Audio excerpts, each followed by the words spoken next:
Je crois que vous avez été présents. Nous avons présenté l'état des lieux de la province. Nous avons dit c'est vrai qu'il y a beaucoup d'avancées, mais également il y a beaucoup de défis. Et parmi les défis, c'est de limiter les cas de nouvelles infections en VIH. Parce que pour le premier semestre 2023, nous avons eu plus de 2352 cas, ce qui est un chiffre vraiment très important.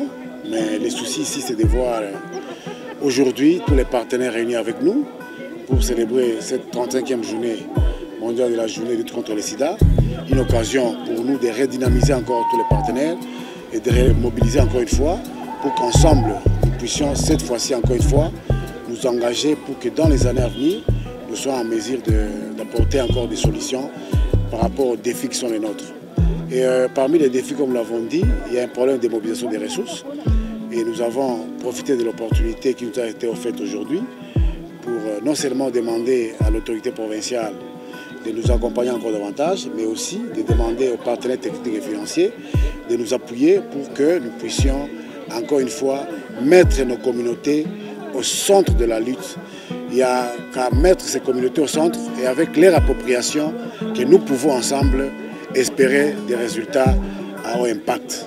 Voilà un peu quelques mots, les résumés de ce que nous avons demandé et de ce que nous avons dit au courant de cette cérémonie de lancement officiel des activités mondiales de lutte contre le sida, lesquelles activités vont s'étaler sur tout le mois de décembre 2023.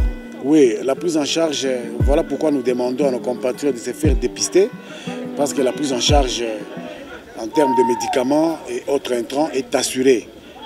La prise en charge elle est gratuite dans notre province.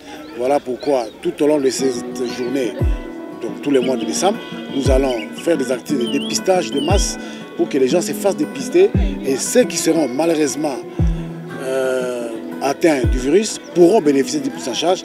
Et si vous ne bénéficiez de la prise en charge précoce, vous avez la possibilité, après quelques temps, de ne pas développer la maladie.